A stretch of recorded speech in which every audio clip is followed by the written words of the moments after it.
the presence of God, in the presence of God realization, okay?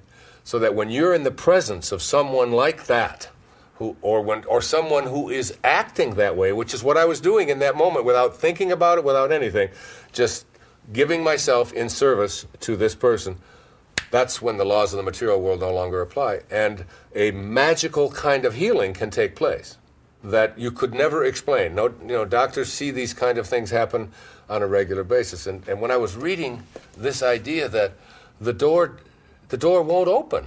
You can ask and you can see. That was one of the big issues I had with The Secret, with the movie The Secret, which was really about just ask for stuff and align yourself with that kind of energy, and you have to attract it. I think I really think the real secret is that you have to,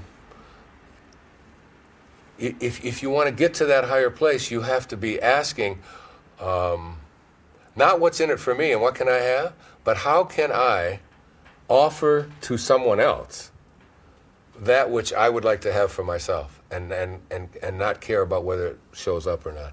And so the four virtues, according to Lao Tzu, are, and if you're living these, if you're, and this is what I talk about in my talks over and over again, if you want to get to meaning in your life, if you want to get to that field of intention and be there, what does the field of intention do? What does God do? What does Source do? What does Source energy look like? It looks like serving. It looks like giving. It asks nothing back. It wants nothing back from anybody else.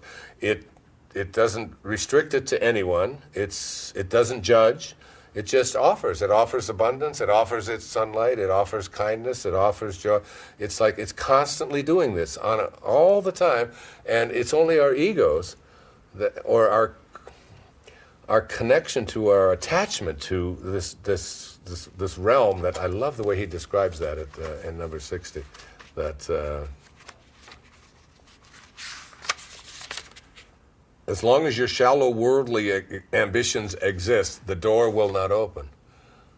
So it's like you open doors by getting into virtue. When you look at the word Tao Te Ching, Tao means the way, T-E, Tao Te Ching, just means living the virtue. That's what it means. It's the virtue. And the virtues, according to Lao Tzu, are first reverence for life, which manifests, that's for all of life, which manifests as love and respect for yourself and others. So a reverence, practicing a reverence for life, for others. A natural sincerity, which manifests as honesty, simplicity, and faithfulness. Gentleness, which manifests as just kindness and consideration for others. And supportiveness, being supportive of others, which manifests itself in service. Each one of these things I was doing in that moment without thinking about it. And the laws of the material world suddenly stopped. So it's like what I've discovered is that when I get my attention off of what's in it for me, which is where I was throughout the whole ambition phase of my life. How much am I going to make? How well am I going to do? How are other people going to perceive me? Blah, blah, how much is my stuff going to be worth? And blah, blah, blah, blah, blah. When I got off of that and onto how can I took a whole year to just live the Tao Te Ching, an entire year, 12 months, every day, just living it and practicing it and talking about it and meditating on it and so on. And I just kept getting more peaceful and easier. And more kept coming to me. Bigger and more and amounts and shinier and nicer and more money, more fame, more accolades, more all of that stuff, totally unattached to it. Like, don't even want to be bothered with it. It's just not it's not what I'm about. It's fun, I watching it, and virtually everything that I make now I give away. Everything. No matter how much money I get paid, it's like I've already know that I don't really need anything else. My friend Byron Katie says that to believe that you need what you don't have is the definition of insanity. To believe that you need what you don't have.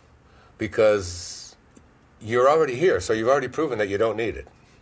So to go around believing that I can't be happy, fulfilled, whatever it is, unless I get the stuff that I don't already have, it's a complete and total illusion. It's a thought that isn't even true. There's no truth to it whatsoever. You don't need anything. And when you get that, the irony is you're no longer attached. Your total life is just about living those virtues. How can I serve? How can I be sincere? How can I be gentle? How can I be supportive? And thinking like that. And that's how I think now. And because of that, I'm in meaning. And being in meaning, the times that I was in ambition, is delivering more and more and more and more of what I wanted so much then. And now that I'm not attached to it, it's like I can be like the cat. I can just go about my business and just let it follow after me wherever I go. The mystical techniques for achieving immortality are revealed only to those who have dissolved all ties to the gross, worldly realm of duality, conflict, and dogma, which is what the material world really is. It's a world of duality. You can't get past the concept of duality. Everything is in opposites. It's male and female. It's yin and yang. It's right and wrong. It's up and down. It's north and south. It's good and bad. It's right and wrong. It's like everything in the physical world, the world of the 10,000 things, is the world of being. But in the Tao it says all being comes from non-being. And non-being has no duality in it. It has only oneness. So how do you take oneness out of oneness and create two-ness? God can't understand or grasp the concept of two-ness. The opening line of the Tao Te Ching says the Tao that can be named is not the Tao. And the reason it says that is because now you've got two. You've got the thing and you've got the name for it. And as long as you put a name on the thing, you got two things. There can't be two-ness out of oneness. So the Tao or God or spirit or meaning is like, in mathematics, it's like zero. It's like the number zero. You cut it in half, you still got zero. You cut it in half again, you can't divide that, that concept of zero, of oneness, okay? But the only thing we have to grasp all of this with is a mind that puts labels on things and uses symbols. So now it immediately goes to two-ness. And that's why meditation is so difficult for people who are raised up in the West and so on. Because they're always thinking in terms of their symbols and what it's called, and then we fight wars over that and so on. So duality, it's almost an impossibility to grasp the concept of oneness while you're in two-ness. And you're in two-ness as long as you're in a body. And as long as you're using... So the only way that you can get it, one of the great paradoxes of the Tao says that you can only achieve fulfillment or meaning when you achieve emptiness. So it's like you have to figure out a way. I have what I call the four paradoxes of the Tao. One, you can only achieve fulfillment when you achieve emptiness. You got to get quiet. You can only hear the answers that you seek by silencing the mind. So you can only hear when you get quiet. Because anything else that you hear is not God. It's duality.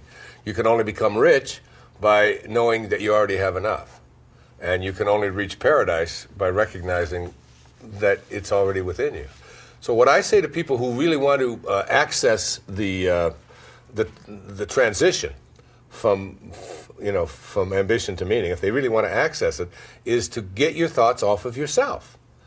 I do it on the radio every Monday. I mean, it's like all my questions, all the questions are about why can't I manifest this? Why can't I have that? This isn't working, and so on. And my response back to them all the time, over and over again, is take what it is that you would really like to attract into your life, whatever it is, whether it's wealth, a job, money, a nice watch, a new car, whatever it is, and want it more for somebody else than you want it for yourself. Just want it more. Just think about that and think about how much joy it would give you to be able to put your attention on that. And just keep your thoughts on that. Take your thoughts off of yourself and start living the four virtues. Start being sincere, start being supportive, start having this reverence for their life and so on.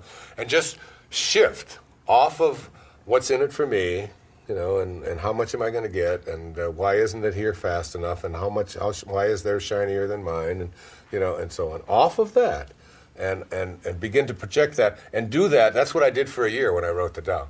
I just would practice, because so many of the verses of the Tao are about that whole concept of offering, giving, letting go, letting go of your stuff. You know, the more you have, the less you have. More is less, less is more. That's all out of the Tao. And letting go of that and practicing that and seeing that in strangers and people that I would meet and so on, and meditating on it and so on. And the more I did that, the more I shifted my focus to thinking like God thinks, or like in the power of intention, I call it the 7 faces of intention. It's like, you know, if you had binoculars and you could just focus them on, you know, what does this source that's always creating, what does it look like? Well, whatever it looks like in the physical sense, it is you can't say what it looks like because it doesn't have any vision or boundaries to it. But what it acts like is everything is available for everyone, and there's an unlimited amount of it. And it's just going to keep. I'm just going to keep giving it to you. I'm just going to keep getting, and you can do anything that you want with it. And it's like, and you are a part of it. You came from that, and you must be like what you came from. So you've got to look at yourself and see divinity. You've got to be able to look in the mirror and see. It's like, even hold your hands up and just look at your hands and say, these are the hands of God. You know, these are hands that were created by God, so they must be like what they were created by. You know, and this is what I have here in front of me. You know, and what does God do with his hands? He gives to others. It's always about giving.